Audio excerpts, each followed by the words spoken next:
Assalamualaikum warahmatullahi wabarakatuh. Apa kabar anda semuanya? Alhamdulillah. Hari ini kita akan lanjut pembelajarannya ya, yaitu pembelajaran PAI kelas 3. Oke, kita akan mulai belajar. Sebelum kita mulai belajar, marilah kita melafalkan basmalah. Bismillahirrahmanirrahim. Hari ini kita akan belajar yaitu tentang perilaku terpuji.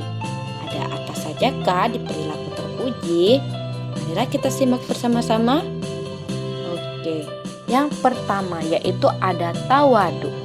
Anak-anak masih ingat sifat wajib Allah yaitu qiyamuhu binafsihi, yang mana artinya Allah itu berdiri sendiri atau tidak membutuhkan pertolongan makhluknya.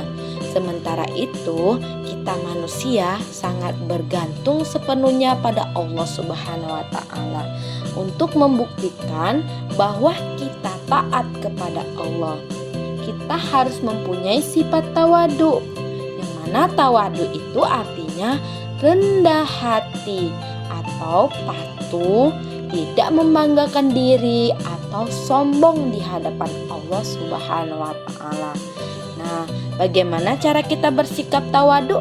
Sikap tawadu itu dapat dilakukan dengan cara sebagai berikut. Mari disimak lagi, yaitu seperti ini ya, dicontohkan perilaku tawadu. Yang pertama itu ada rajin beribadah kepada Allah. Nah, yang termasuk sifat tawadu itu atau perilaku tawadu itu yaitu rajin beribadah kepada Allah. Yang keduanya, memperbanyak berbuat kebaikan kepada sesama. Yang ketiga, selalu bersikap menghormati orang lain, tidak menghina. Yang keempatnya, suka bergaul dengan siapa saja, tidak membeda-bedakan teman. Yang kelima, rendah hati dan tidak sombong, yang mana dicontohkan yaitu tidak merasa lebih pandai, tidak merasa lebih kaya, tidak merasa lebih cantik, atau tidak merasa lebih tampan daripada orang lain. Dan terakhir yaitu rukun dengan teman. Nah, jika ada masalah, jangan pernah kita mendendam dan tidak boleh saling menyakiti. Selesaikan masalah dengan baik. Jika kalian tidak mendapatkan kata sepakat, minta tolonglah kepada gurumu atau orang tuamu. Di sini dibutuhkan orang yang pandai dalam menyelesaikan masalah secara bijaksana. Jadi, di sini ada berapa contoh perilaku tawadunya tadi? Iya, ada 6 contoh perilaku tawadunya. Kita lanjut. Yang kedua yaitu ikhlas. Apa arti ikhlas? Ikhlas itu dalam arti bahasa adalah bersih atau murni tanpa tercampur apapun. Dengan demikian, pengertian ikhlas itu dalam perbuatan adalah pembersihan atau perbuatan dari pamrih atau pujian manusia. Nah, kata-kata ikhlas itu tidak harus ada pujian ataupun pamrihnya ya. Nah, ikhlas dalam perbuatan hanya mencari keriduan Allah Subhanahu wa Ta'ala. Itu yang dinamakan ikhlas. Nah, dapat kita lihat contoh kedua gambar tersebut. Yang pertama yaitu ikhlas dalam melaksanakan sholat dan ikhlas dalam memberikan kepada orang miskin.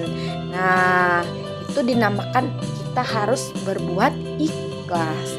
Nah, segala sesuatu yang kita lakukan harus ikhlas. Antara lainnya itu ada 4. Yang pertama, melaksanakan ibadah harus ikhlas agar kita mendapatkan ridho Allah Subhanahu wa Ta'ala.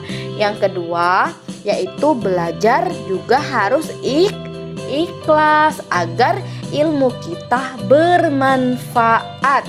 Yang ketiganya, membantu orang tua juga harus ikhlas, tidak boleh kita ngomel-ngomel. Kalau kita mau mendapatkan keridhaan Allah, kita harus ikhlas membantu orang tua. Dan yang terakhir yaitu berbuat baik kepada teman juga harus ikhlas, tidak mengharapkan pujian ataupun imbalan. Jadi apabila kita membantu teman kita tidak boleh mengharap imbalan atau pujian ya. Nah, lawan dari perilaku ikhlas itu adalah riya atau pamer. Yang mana riya itu yaitu melakukan sesuatu karena orang lain agar mendapatkan pujian ataupun imbalan. Nah, riya itu juga merupakan perilaku tercela yang harus kita hindari dalam kehidupan kita sehari-hari. Iya, benar sekali. Sekarang yang ketiga yaitu memohon pertolongan. Nah, di sini kita jelaskan, bisakah manusia hidup sendiri? Nah, bisa tidak kita hidup sendiri? Nah, kita itu tidak bisa hidup sendiri karena terdapat di dalam surah Al-Fatihah yang artinya ayat kelima, bisakah kamu mencukupi kebutuhan tanpa bantuan orang lain? Siapakah yang menjadi tempat kita memohon pertolongan? Iya, sekarang kita lanjutkan, semua makhluk berada dalam kekuasaan Allah. Tidak ada yang berkuasa selain Allah. Yang mana kekuasaan manusia itu berada di bawah kekuasaan Allah. Untuk itu, manusia itu tidak boleh sombong ketika berkuasa. Kekuasaan manusia bersumber dari pemberian Allah Subhanahu wa Ta'ala, yang mana Allah bersifat kodrat yang artinya berkuasa. Allah menguasai segala yang ada di alam semesta ini. Allah Subhanahu wa Ta'ala yang menciptakan, mengatur dan mengendalikan dunia. Tidak ada satu kejadian tanpa campur tangan Allah. Kekuasaan Allah itu tidak terbatas. Kelahiran dan kematian manusia adalah bukti kekuasaan Allah. Bencana yang terjadi adalah wujud kekuasaan Allah. Allah juga memiliki sifat iradat yang berarti berkehendak. Allah Maha berkehendak terhadap segala sesuatu. Terjadinya sesuatu di dunia ini atas kehendak Allah, yang mana semua manusia harus tunduk kepada kehendak Allah. Nah, di sini pernahkah tidak kita melihat kecelakaan lalu lintas? Apa yang terjadi dengan para pengendara atau penumpangnya? Nah, di situ pasti ada yang selamat dan ada juga yang meninggal. Semua itu adalah kehendak Allah. Siapa yang selamat dan siapa yang meninggal itu hanya Allah yang menentukan. Nah, kita bisa lihat bahwa kita harus meyakini bahwa Allah itu maha kuasa dan maha berkehendak. Lalu apa yang harus kita lakukan? Kita harus memohon pertolongan kepada Allah agar yang terjadi kepada kita adalah kebaikan. Iya, benar sekali. Yaitu contoh perilaku memohon pertolongan, yang mana contohnya itu Allah adalah sumber dari segala sesuatu. Kita harus rajin berdoa kepada Allah untuk memohon perlindungan dari semua kejahatan dan dijauhkan dari segala musibah dan bencana. Terdapat dalam surat Al-Mu'minun 60. Ya, yang pertama, sebelum dan sesudah belajar agar Allah melimpahkan ilmu yang bermanfaat.